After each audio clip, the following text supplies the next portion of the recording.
Morning बच्चों, कैसे हो आप सब लोग। ऑनलाइन क्लास में आप सभी का स्वागत है। आज हम देखेंगे लेसन नंबर 7 नादान दोस्त। नादान का मतलब होता है जो बच्चा समझ नहीं सकता, छोटा बच्चा, जिसे हम नादान कहते हैं।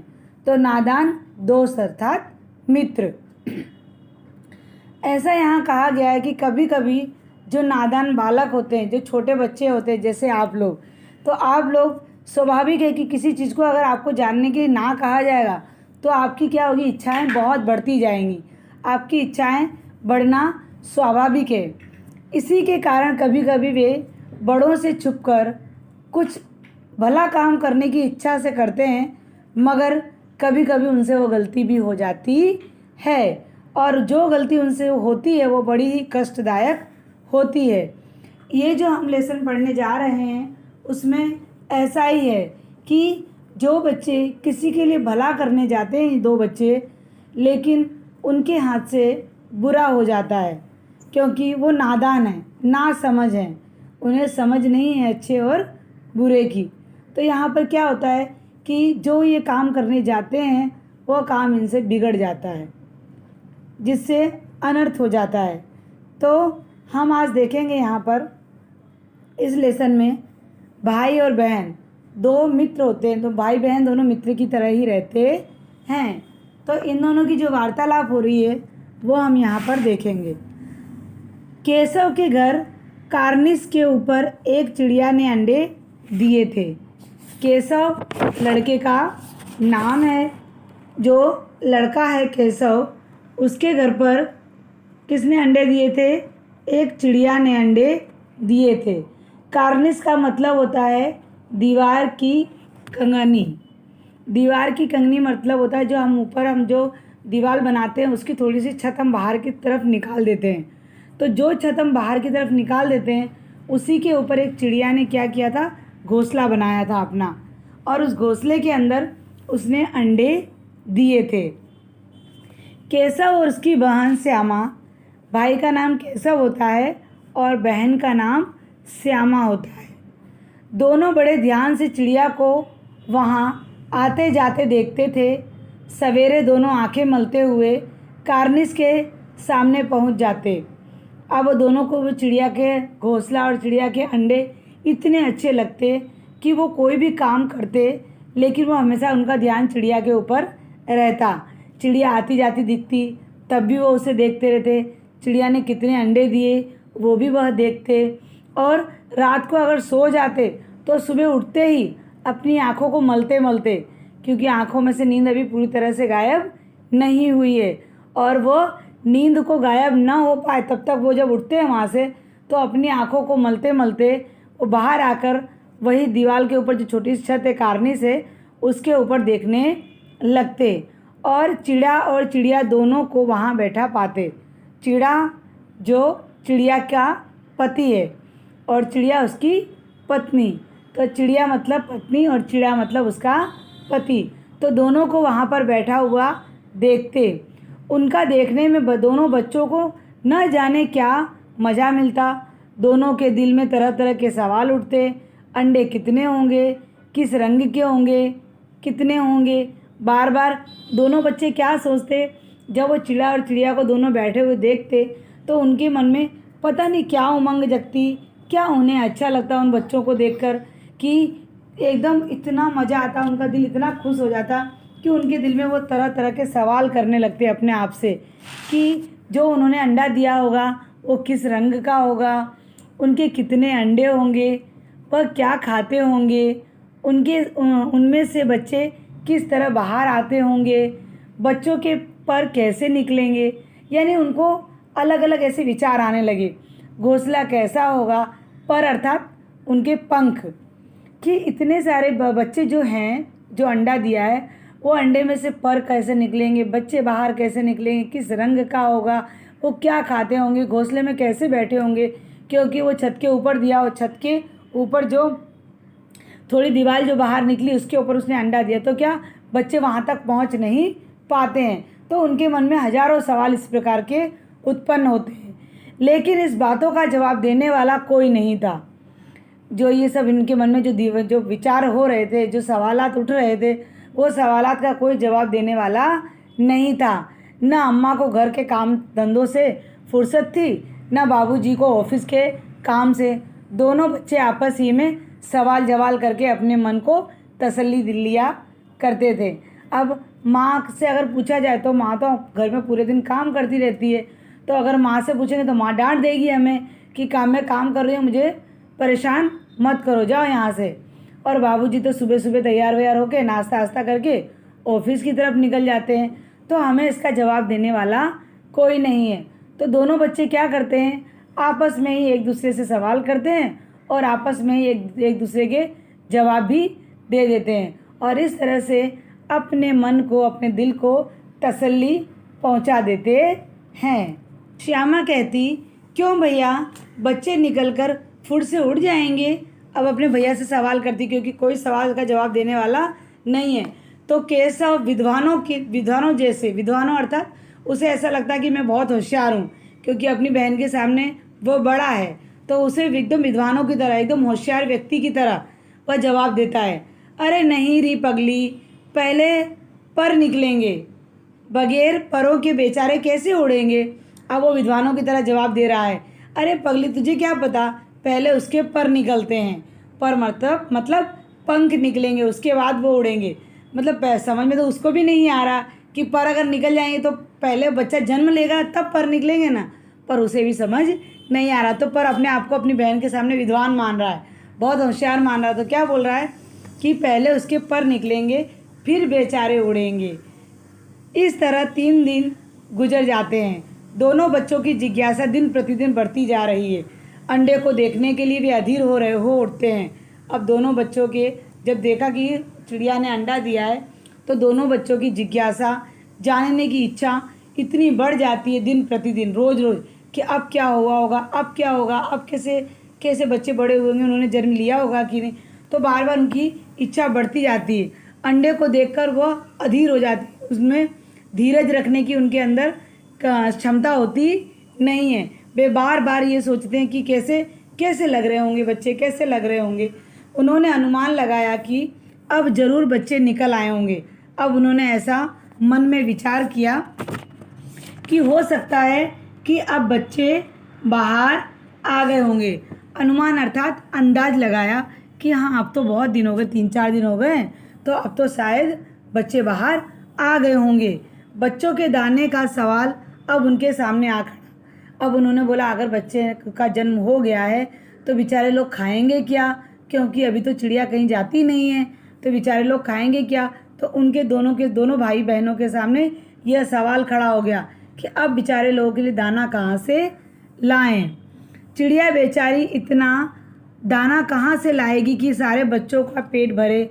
गरीब बच्चे भूखे के मारे चू चू करके मर जाएंगे। अब दोनों बच्चे सोचने लगे कि बेचारी जो चिड़िया है उसने अभी जन्म दिया, तो बेचारी वो उठ के नहीं उड़ नहीं सकती। तो अब क्या होगा कि दोनों बच्चे नादान तो थे ही, अब दाने के लिए भी वे लोग तरस रहे कि अब दाना कहाँ से आए। दोनों बच्चों का पेट कैसा भर सकता, चिड़िया बेचारी जाएगी नहीं। तो चिड़िया और जो बच्चे हुए होंगे वो बच्चे दोनों क्या खाएंगे। बेचारे माँ को, गरीबी की वजह से माँ को चिल्ला कर चू चू चू करके चिल्ला कर क्या करेंगे, वो बच्चे वहीं पर मर जाएंगे। तो इन बच्चों ने विचार किया कि हमको अब चिड़िया के लिए दाने की व्यवस्था करनी है। इस मुसीबत का अंदाज़ा करके दोनों घबरा उठे। दोनों ने फैसला किया कि कार्निस पर थोड़ा सा दाना रख दिया जाए। अब दोनों बच्चों ने चिड़ा और चिड़िया तथा दोनों अंडे का भला ही सोचा, पर बेचारे बाद में क्या होगा ये उन्हें पता नहीं था। अब दोनों ने यह अंदाज लगाया और दोनों इस मुसीबत का निपटारा करने के लिए दोनों ने ये फैसला किया कि हम कार्निस के ऊपर थोड़ा सा पानी और थोड़ा दाना रख देंगे। तो जब ये बात श्यामा खुश होकर बोली, तब तो चिड़िया का दाने के लिए कहीं उड़कर जाना ना पड़ेगा ना भैया। केशव, नहीं तब क्यों जाएगी। श्यामा, क्यों भैया, बच्चों को धूप न लगती होगी।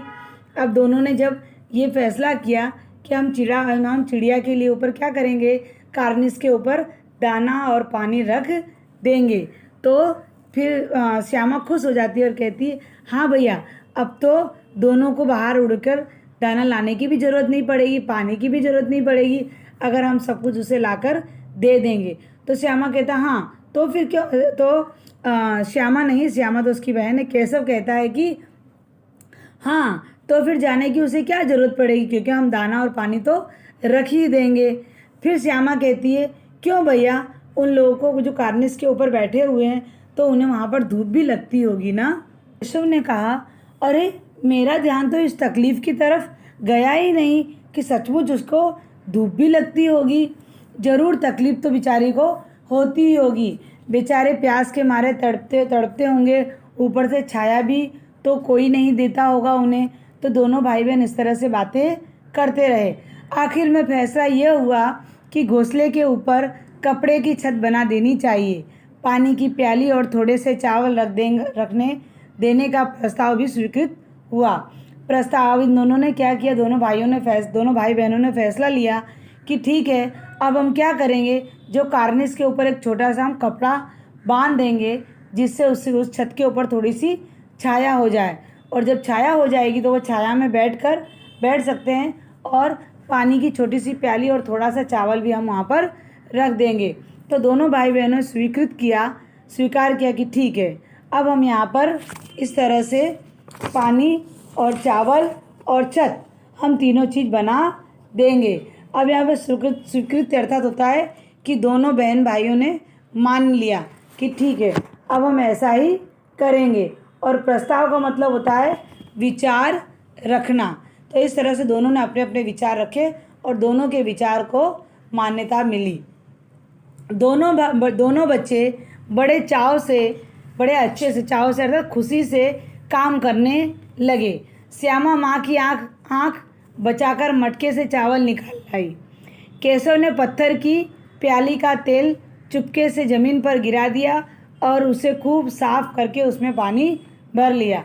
अब दोनों बहन भाइयों ने विचार तो कर लिया, विचार करके क्या किया कि दोनों अपनी माँ की नज़रों से छुपकर, एक ने तो चावल मटके में से धीरे से, श्यामा ने चावल निकाल लिए, और जो दूसरा उसका भाई था केशव, उसने क्या किया, केशव ने एक प्याली में तेल भरा हुआ था तो उस प्याली में तेल नीचे ज़मीन पर डालकर और उसे खूब साफ करके उसमें पानी भर दिया। अब छावनी अर्थात छाया के लिए कपड़ा कहाँ से आए, फिर ऊपर वगैरह छड़ियों के कपड़ा ठहरेगा कैसे, छड़ियों के खड़ी होगी कैसे बड़ी देर तक इसी अधेड़ बुन में रहा। आखिरकार उसने ये मुसीबत भी हल कर ली। श्यामा से बोला जाकर कूड़ा फेंकने वाली टोकरी उठा ला, अम्मा जी को मत दिखाना। अब उसने सोचा कि अगर हम ऊपर कपड़ा बांधते भी हैं तो अगर दो डंडी पतली पतली अगर वहाँ नहीं होगी तो उसके बिना वो कपड़ा भी नहीं रुकेगा। तो हमें क्या करना होगा, पहले हमें छड़ी ढूंढनी होगी। अब छड़ी कहाँ से आए, तो बहुत देर तक तो दोनों भाई बहन विचार करते रहे कि क्या किया जाए। दोनों सोचने लगे। फिर अंत में दोनों ने विचार किया, इस मुसीबत से भी उनको छुटकारा मिला, और अंत में विचार किया कि जो हम कूड़ा फेंकने वाले जो हमारे पास टोकरी होती है, जो लंबी पतली सी प्लास्टिक की, उस टोकरी को हम इस तरह से रख देंगे कि दोनों चिड़िया और दोनों बच्चों को सबको छाया मिल जाएगी। फिर कहता है केशव कि देख, अम्मा को इस बात का पता ना चले कि तू वहाँ से कूड़ादान की जो टोकरी है वो उठाकर लाइए, अम्मा से चुपके से वो लेकर आना। श्यामा वह तो बीच से टूटी हुई है, उसमें से धूप ना आएगी। क्या बोली श्यामा कि भैया जो टोकरी में जो कूड़ा फेंकते हैं वो तो बीच से टूटी हुई है, तो अगर वो टूटी होने के कारण तो अगर तुम वहाँ लगा भी दोगे कार्निस के ऊपर तब भी धूप तो आएगी ना भैया। केशव झुंझलाकर अर्थात गुस्से में बोला, तू टोकरी तो ला, मैं उसका सुराग बंद करने की कोई हिकमत निकाल लूँगा। अब भाई बोल रहा है कि ठीक है, तू चिंता मत कर, जा तू चुपचाप जाकर ले आ। उसे बहुत गुस्सा आ जाता है कि जा, तेरे से टोकरी मंगाई है ना, तू जाकर टोकरी ले आ, और सुराग अर्थात जो उसके अंदर जो काना होगा, जो छेद होगा, उसको मैं किसी भी तरह से बंद करने की हिमाकत मतलब कोशिश करता हूँ, कुछ व्यवस्था कर लेता हूँ। श्यामा दौड़कर टोकरी उठा लाई। केशव ने उसके सुराग में थोड़ा सा कागज ठूस दिया और अब टोकरी को एक टहनी से टिकाकर बोला, देख ऐसे ही घोंसले पर उसकी आड़ कर दूंगा, तब कैसे धूप आएगी। अब क्या किया उसके भाई ने, श्यामा दौड़कर टोकरी तो उठा लाई। अब केशव ने उस सुराख को, जो सुराख हो गया था, जो छेद था, उसमें उसने क्या किया, मोड़ मारकर उसके अंदर उसने कागज़ भर दिया, ठूस दिया, अर्थात उसमें भर दिया। और टोकरी को एक टहनी के, जो वहाँ पर बाजू में ही एक पेड़ था, उस पेड़ के सहारे उसे टिका दिया और टिका कर कहा कि देख अब तो घोंसला को अब आड़ मिल जाएगी, आड़ अर्थात अब तो छाया मिल ही जाएगी, अब धूप नहीं लगेगी।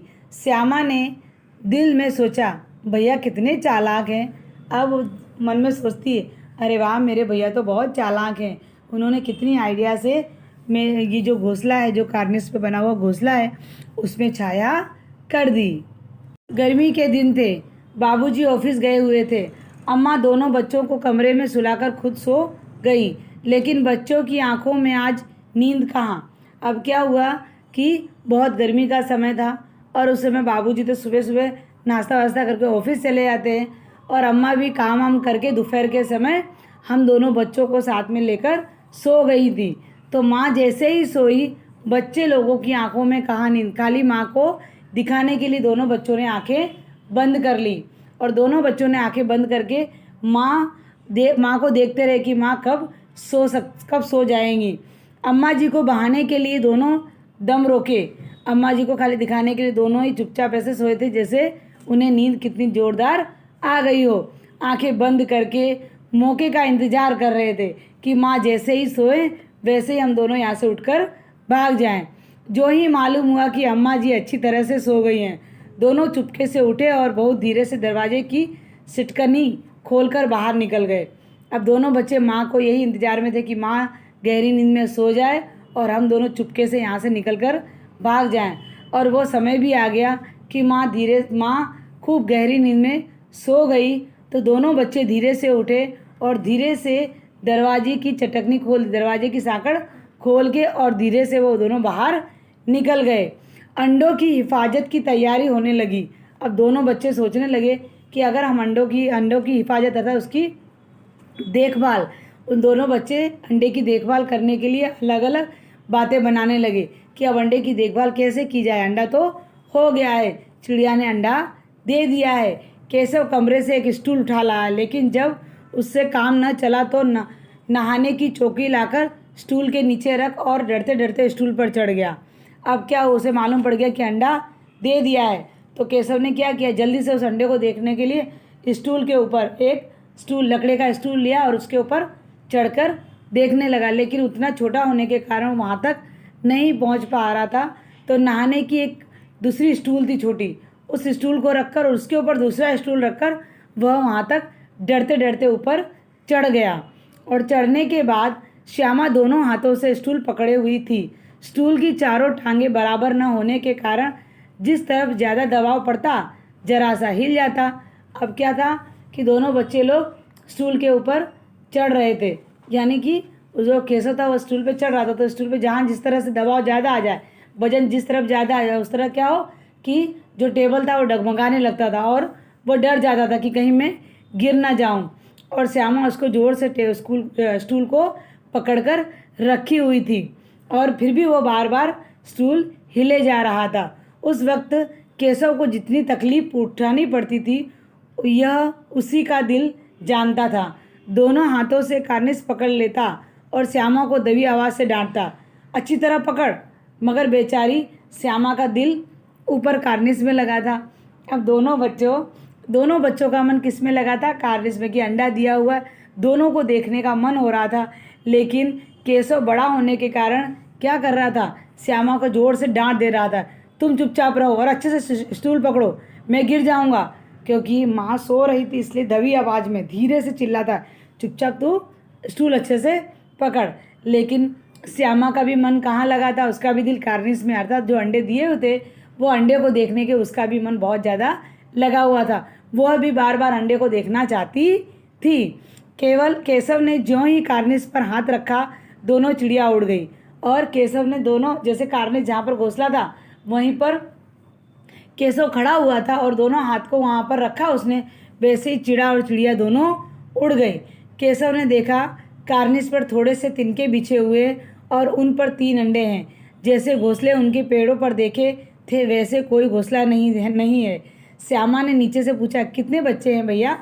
अब केशव ने क्या किया, जैसे ही कार्निस के पास हाथ लगाया वैसे चिड़ा और चिड़िया दोनों उड़ गए। और जब दोनों उड़ गए तो केशव ने देखा कि कार्निस में थोड़े से तिनके पड़े हुए और उस तिनके के ऊपर 3 अंडे दिए हुए चिड़िया ने। और जैसे ही वो अंडे को देखा वैसे ही पेड़ पर और भी चीज़ें देख रहा था केशव, लेकिन केशव को उसके जैसा अंडा और उसके जैसा घोंसला किसी का दिखाई नहीं दिया। श्यामा ने धीरे से पूछा अपने भैया से कि भैया कितने बच्चे हैं, ऊपर कितने अंडे हैं? केशव, 3 अंडे हैं, अभी बच्चे नहीं निकले। अब क्या बोल रहा है केशव? ऊपर देखता है कार्निस के ऊपर घोंसले में कि अभी तो वो अंडे ही हैं और 3 ही अंडे हैं, अभी उसके अंदर से बच्चे बाहर नहीं आए हैं। श्यामा, जरा हमें दिखा दो भैया कितने बड़े बड़े हैं। अब श्यामा का भी मन नहीं लग रहा था, श्यामा का भी मन हुआ, नहीं भैया प्लीज़ भैया मुझे भी तुम उस अंडे को दिखा दो। केशव, दिखा दूंगा, पहले ज़रा चिथड़े ले आ, नीचे बिछा दूँ, बेचारे अंडे तिनके पर पड़े हैं।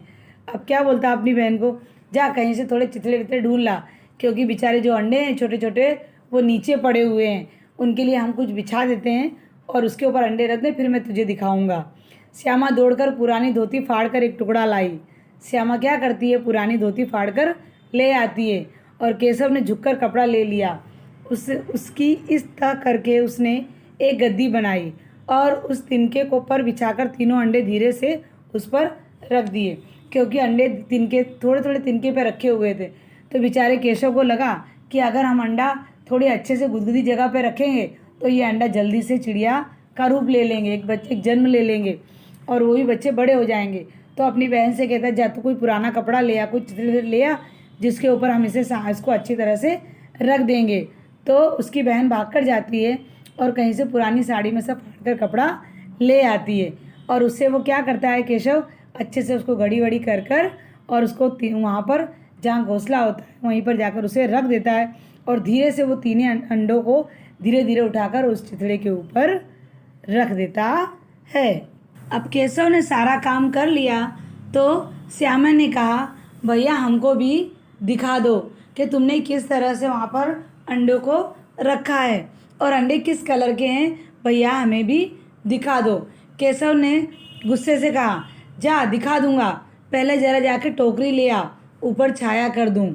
उसको पहले हम अंडे जहाँ रखे थे उसे पहले अच्छी तरह से मैं छाया कर दूं, फिर तुझे मैं दिखा दूंगा। श्यामा ने टोकरी नीचे से थमा दी और बोली, अब तुम उतर आओ, मैं भी तो देखूं। अब जब छाया कर दी टोकरी की तो श्यामा ने कहा, भैया आप तुम नीचे उतर आओ और मुझे देखने दो, मैं देखना चाहती हूँ कि अंडे किस रंग के हैं और कैसे लग रहे हैं। केशव ने टोकरी को एक टहनी से टिकाकर कहा, जा दाना और पानी की प्याली ले आ, मैं उतर आऊँ तो तुझे दिखा दूंगा। फिर से केशव ने कहा, जा तू जल्दी से पहले टोकरी तो ले आई है, ठीक है। अब वो टोकरी को केशव ने क्या किया, टहनी से, जो पेड़ था उसकी टहनी से टिका दिया और टिकाने से अंडे के ऊपर छाया हो गई। उसके बाद फिर से केशव कहता है कि जा श्यामा तू जल्दी से दाना और पानी की प्याली उठा ला, जब मैं ये सब रख दूंगा और मैं उतर जाऊंगा तब तुझे मैं दिखा दूंगा। श्यामा प्याली और चावल भी ले आई। केशव ने टोकरी के नीचे दोनों चीज़ रख दी और आहिस्ता से नीचे उतर गया।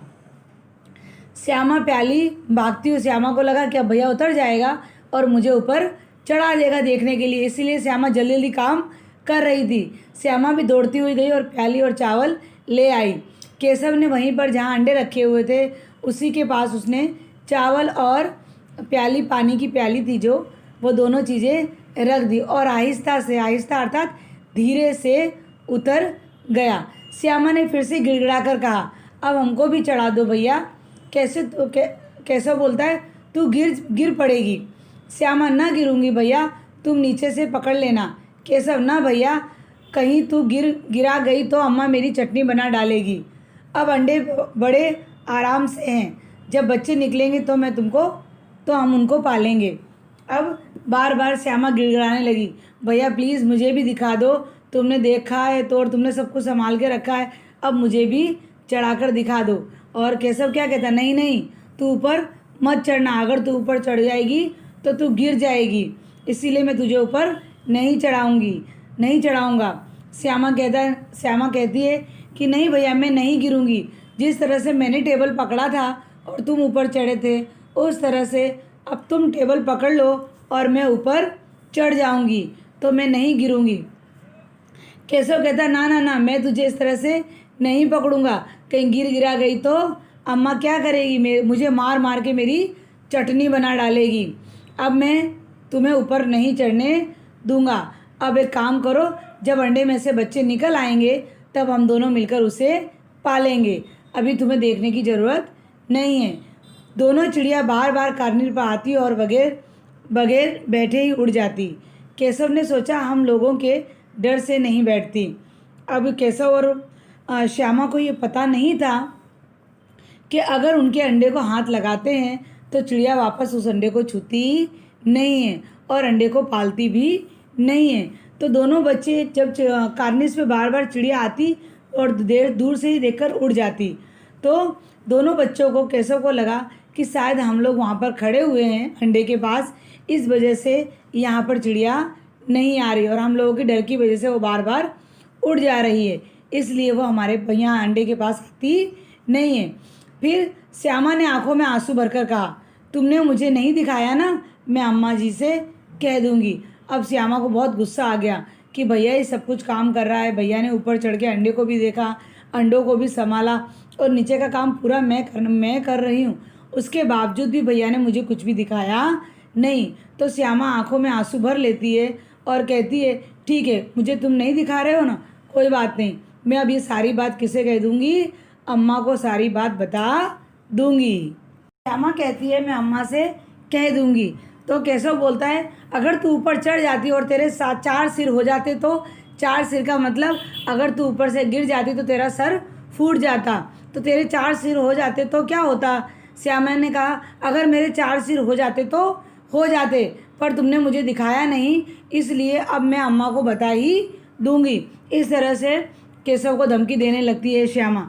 इतने में कोठरी का दरवाज़ा खुला और माँ ने धूप से आंखों को मचाते हुए कहा, तुम दोनों बाहर कब निकले।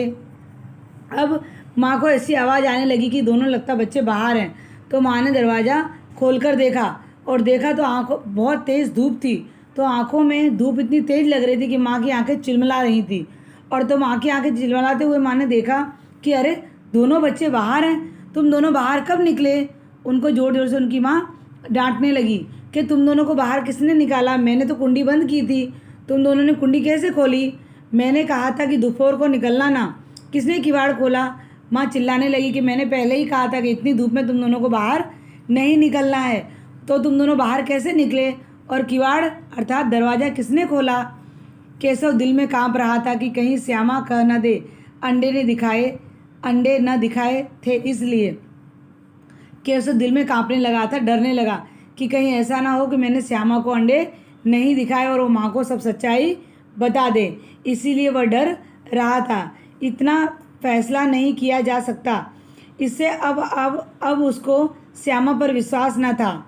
श्यामा सिर्फ मोहब्बत के मारे चुप थी या इसमें उस कसूर में हिस्सेदार होने की वजह से, इसका फैसला नहीं किया जा सकता। शायद दोनों ही बातें थी। अब दोनों भाइयों में, दोनों भाई बहनों में अच्छी दोस्ती थी, अच्छा एक दूसरे पर विश्वास था, अच्छी मोहब्बत थी, और ये भी हो सकता है कि दोनों इस कसूर में हिस्सेदार थे। केशव और श्यामा दोनों ही मिलकर ये काम को अंजाम दे रहे थे, तो दोनों ही हिस्सेदार थे। इस वजह से शायद श्यामा चुप रही, उसने माँ के सामने कुछ भी नहीं कहा, दोनों ही चुप रहे। माँ ने दोनों को डांट डपोर कर गुस्से में कहा कि चलो कमरे के अंदर, और कमरे में माँ दोनों को चिल्लाकर डांट कर दोनों को अंदर ले गई और कमरा बंद कर दिया, और माँ ने धीरे धीरे उनके ऊपर पंखा डुलाने लगी। अब दोनों बच्चों को नींद भी आ गई थी। 4 बजे एकाएक श्यामा की नींद खुली, किवाड़ खुले हुए थे। वह दौड़ी हुई कार्निस के पास आई और ऊपर की तरफ ताकने लगी। अब 4 बजे की तरफ अचानक श्यामा की आंखें खुल गई, और जैसे ही आंखें खुली उसने किवाड़ की तरफ तुरंत देखा, दरवाजे की तरफ तुरंत देखा। और जैसे ही दरवाजे की तरफ देखा, दरवाज़ा पहले से ही खुला हुआ था। माँ पहले से उठ गई होगी काम करने के लिए, तो माँ काम करने के लिए उठ गई, इसलिए दरवाज़ा खुला था। तो तुरंत ही वहाँ से श्यामा दौड़ती है और दौड़कर कहाँ आती है, कार्निस के पास आकर ऊपर की तरफ ताकने लगती है, देखने लगती है। टोकरी का तो पता न था, संयोग से उसकी नज़र नीचे गई और वह उल्टे पांव दौड़ती हुई कमरे में जाकर जोर से, अब क्या हुआ, टोकरी का तो पता नहीं, ऊपर जो टोकरी लगाई थी उन लोगों ने अंडे की छाया के लिए, वो टोकरी भी पता नहीं कहाँ गिर पड़ी थी।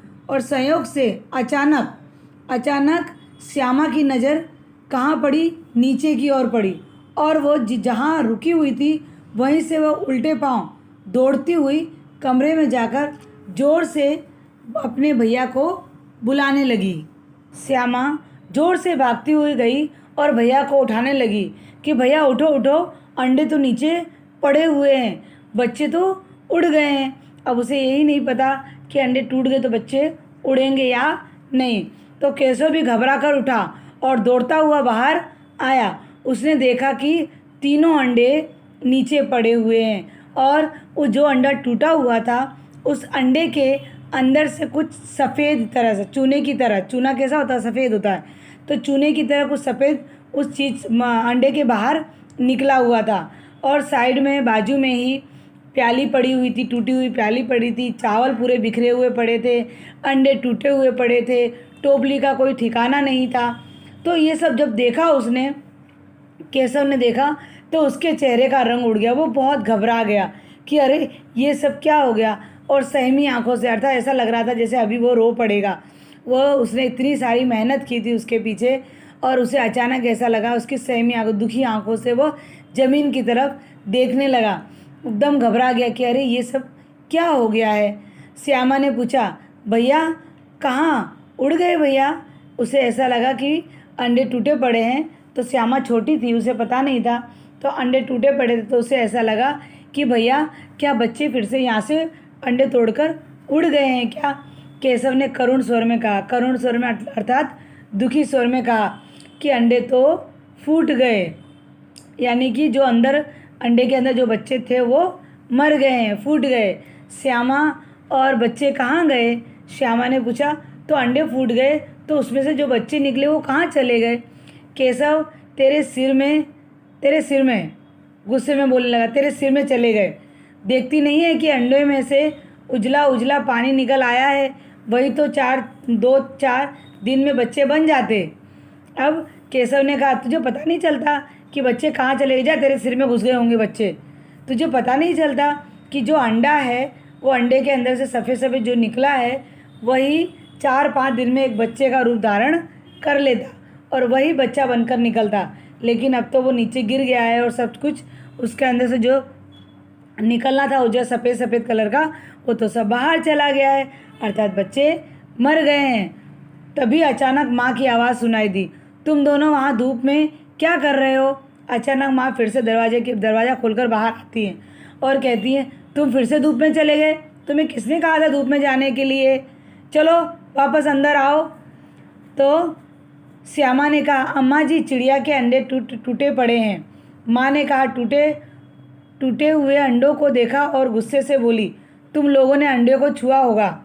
माँ ने क्या कहा कि जब श्यामा से रहा नहीं गया तो दौड़ती हुई अपनी माँ से कहती कि माँ, जो चिड़िया ने अंडे दिए थे कार्निस के ऊपर, वो अंडे अब नीचे गिर के टूट गए हैं। तो माँ ने जब आकर देखा तो माँ ने गुस्से से कहा, हाँ मुझे पता है कि अंडे कैसे टूटे, ये ज़रूर तुम लोगों ने इस अंडे को छुआ होगा। अगर तुम इस अंडे को नहीं छूते तो शायद ये अंडे टूटते नहीं। अब तो श्यामा को जरा भी भैया के ऊपर दया नहीं आई और मन मन में श्यामा सोचने लगी कि भैया ने ही ये अंडे को उल्टा सीधा रखा होगा, इसीलिए अंडा नीचे गिर गया है, तो इसकी सज़ा इसे मिलनी ही चाहिए। इसीलिए उसने माँ से सब साफ साफ शब्दों में कह दिया कि माँ, भैया ने ही अंडे को छेड़ा था। अपनी माँ को उसने सब बात बता दी। तो माँ ने केशव से गुस्सा किया, क्या तुझे पता नहीं है कि तुम अंडे को अगर छुओगे तो चिड़िया कभी भी अपने अंडे को अपनाती नहीं है, क्योंकि चिड़िया के जो अंडे होते हैं उसे कोई छूता नहीं, उसे कोई देखता नहीं, तभी उसमें से बच्चे निकलते हैं। तुमने छूने से उस चिड़िया के अंडे को गंदा कर दिया है, इसीलिए चिड़िया अब उस अंडे को नहीं सेती। सेती का मतलब चिड़िया अंडे के ऊपर बैठकर उसे गर्म करती है। तो अब उसने जब देख लिया कि तुमने उसके अंडे को छुआ, तो उसके अंडे अब वो कभी भी उसको अपनाएगी नहीं, और इसीलिए वो उसने अंडा सेना बंद कर दिया है। श्यामा ने डरते डरते पूछा, तो क्या चिड़िया ने अंडे गिरा दिए अम्मा जी?